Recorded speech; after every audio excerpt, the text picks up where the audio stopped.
All right, so I just did this row. So here I want to point out this. So this one, all my plants are pretty much underfed, at least based on the EC reading. So right here I have the meter, and it's kind of going into the root zone right into there. So about that depth. So you're kind of measuring it out. So what we do is we kind of drench on the side of it. If we had drip tape, we just run drip tape down the center. But it looks like each one of these is good because there is a female pumpkin right there. That's a male. Males always stand upright like this, so you have a lot more of those. But we have a female pumpkin right there, so it looks like everything's looking good on that side. Definitely this is a good start. I think that is also the one that has the, looks like sometimes they can do some downy. You kind of always want to check underneath and kind of see what's munching at. See right there, that's the sign of downy. So this is being attacked by downy mildew. So we're gonna hit it hard every week and just kind of take a look at it and then kind of make the check there. You can automate some things, but you never know with your weather patterns or anything else like that. And like I said, you could have, like when these start getting bigger, and that you won't see anything there, but maybe you'll see it out in the field, or maybe you'll see it only there but not in the field, and you'll be like, oh, it's okay, I don't have to do anything.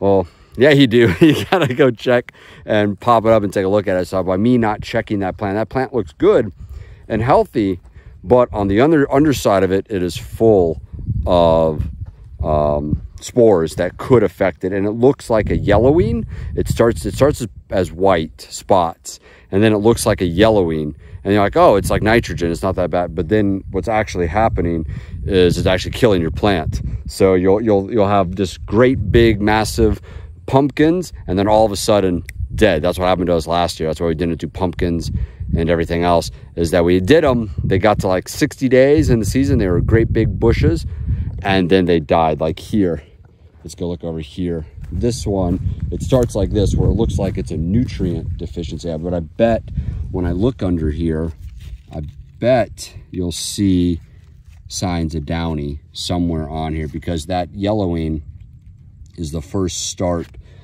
of downy mildew. And it starts and looks kind of like wispy whitey. No, I don't see anything else like that, but yeah, normally it is a yellowing. So that is one thing that I'm just actively scouting right now, is how much spray do I need to put on that? Do I need to put any preventative or restorative, curative, I think is what they say. How much I'm gonna have to spray, because I'm really want to look on the other undersides of these guys, and I want to see if any whitefly pop up. I want to see like the new plant growth. I really want to check out the plant and see what it's actually telling me, because it's the only way to know. And that you can't do it when you get to really massive acreages, but you can scout like this row one week, this row the next week, and this one you can just kind of alternate between your rows, because you don't want to just base it on, oh, looks green, and they do look really green. However, something's attacking them, and you always want to be vigilant, because we're trying to grow nice pumpkins to sell. No one wants Halloween without beautiful pumpkins. And all you got to do is just quickly check. It is infinitely harder once they start really spreading out. That's why we have our rows separated, is these pumpkins are going to grow that way. Those pumpkins are going to grow inwards, and they're going to fight to the death. So you want to make sure when you're structuring your growing system to make sure that it makes sense to where you can do your maintenance and your checks. Because if you can't do your maintenance and your checks, you're just wasting time later in the season, because you're not going to be able to say, you're just going to get lazy and you're going to be like, oh, I don't need to go out in my field. Yeah, you do. You got to go scout your field and check it out, because you want to have really good success rates. So here looks like it's getting attacked as well. So that's what you're saying. If you can't look at it and see where it's being attacked, like there, that's a good attack sign. Here looks good. I mean, it's recoverable, but you got to feed it. You got to do the right nutrient. Where it looks like this, where this one's like, I'm dead. You know, it might not be dead. It might be able to get recovered, but it definitely needs a spray. This was the first plants that we did. You can really start to see them vine out, but these are the first transplants, so they're really starting to go. And right now, while they're still young, you can start really guiding those tendrils out into the fields. We don't want anything growing this way. This way is for our maintenance path, so we don't want anything. We want everything going there. And this is somebody else's field with beautiful cows. We don't want that way. So my pumpkins, because those hungry little monsters over there will eat the crap out of some nice calabasas. So yeah, we got them all going off that way. And the cool thing, if you don't know this about cucurbits, is cucurbits, whether it's like cucumber or pumpkins or whatever, or squash, they will tell you which way they want to grow, and then you just point them in that direction. So that's one of the cool things about it. This one, the little guy probably didn't make it. So I think we've had about 41 plants die since we've started, maybe to ourselves, maybe to insect pressure, who knows, right? You can see some that are just like missing in between, like Trina noticed that.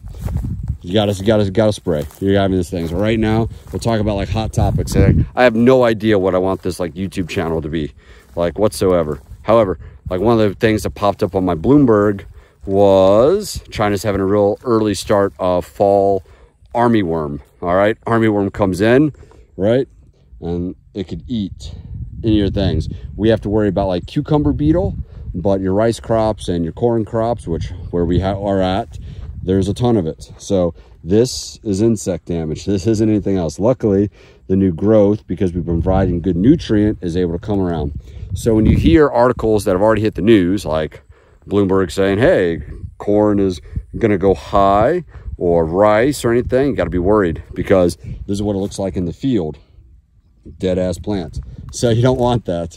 So it's already too late by the time it's come across the news media to do anything, because right now this row looks like it got attacked, because this is the first row. Look, that's attacked, that's attacked, that's attacked, that one's fine, that's attacked, that's attacked, and these were fine just a week ago. So you have to really be always on top of it when it comes to your plant. So the more that it gets attacked, the longer it is going to be to grow.